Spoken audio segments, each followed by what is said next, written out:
امروز برای شما بعض از ربات‌ها را به معرفی میگیرم که با همراه شاگردان این ربات‌ها را جور کردیم.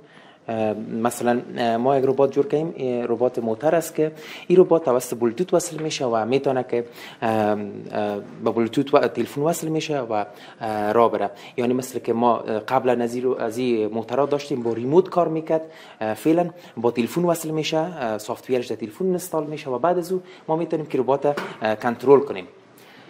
بعد از ربات دیگه داریم که ربات موتور است. این ربات هم فقط لاین فالوور میگنش. این فقط لاین خط تعقیب میکنه. هر چقدر که لاین باشه ما سنسورای کار گرفتیم که سنسورا لاین خط سیاه رو تعقیب میکنه و دم خط سیاه میچرخه. خط مستقیم باشه یا چرخش باشه دم خط میچرخه. و این ربات ها که از تمام هزینه‌اش از طرف مکتب قطرات نور پرداخته شده و سنسورایی که در ربات دیگه ما کار گرفته شده، ما آردینو بوردای آردینو را کار گرفتیم، سنسورا را کار گرفتیم، بلوتوت کار گرفتیم و با استفاده برقش از بالتی کار گرفته شده که ما میتونیم کم برقش مستقیما برش برق بدیم که برق بالتی خوب است که چونی در چرخش می باشه، باز شاید از لاین برق دور شوه. به او خاطر ما کج بالتی کار گرفتیم و به ایشم از بطری کار گرفتیم که استفاده شوه. ربات بعدی دیگه که ما داریم باطله‌دانی هوشمند میگنش. این باطله‌دانی وقتی که ما با سنسور پیشوری سنسور یک حرکت می داشته باشیم، یک عمل تقریبا تا نیم متر کار میکنه، اتومات به شکل اتومات باز میشه سنسور ما. وقتی که باز شد پس دوباره مثلا شکم آشغالی چیزی انداختیم پس دوباره سر خود بسته میکنه. اینا باطله‌دانی هوشمند میگن که سنسور کار گرفته شده، همچنین از آردینو اونو کار گرفته شده، از بردای آردینو کار گرفته شده و توسط برقش توسط بطری برشون دادیم. و بخش بعدی ما یک خانه هوشمند میگیم میشه. البته این ربات ما به این شکل است که سنسور هوا را ما برش نصب کردیم. وقتی که باران میشه بالای سنسور باران میایه، اینجا بخش تناب هاست، تناب که کالا هوار می باشه، مثلا لباس ها و چیزا، این خود به اتومات جمع میکنه. چون بالای از این سنسورز که باران میشه اتومات جمع میشه تناب های لباس ها.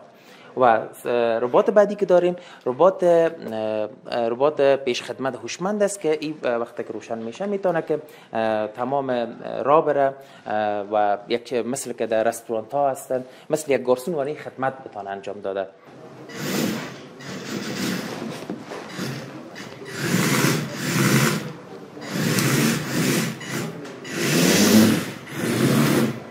گفتیم لاین فالوور است، روشنش میکنیم و بالای لاین میگذاریم میره.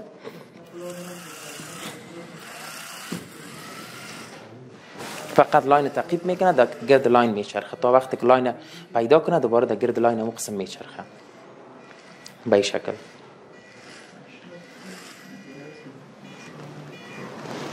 تا وقتی که به خاطر که در لاین بچرخه و بعد از او در استاپ خود برسه و در مستقامت پس دوباره استاپ شود به این شکل. این لاین فالوور است که انجام دادیم. و بعدی که براتون قبلا معرفی کردم رباتی است که توسط بلوتوت کنترل میشه و ما میتونیم سافت ویرش با استفاده از سافت ویرش ربات کنترل کنیم. چون توسط سافت ویر کنترل میشه و چند قسمت میتونه دور بخوره. اول ربات روشن میکنیم. ربات ما و سافت ویرش است که باید دانلود شه و بعد از اون کدش وصل شه. البته سافت ویرش با بورد وصل میشه، کدینگ میشه و کار میده با سنسورا به این شکل ما کار میکنیم.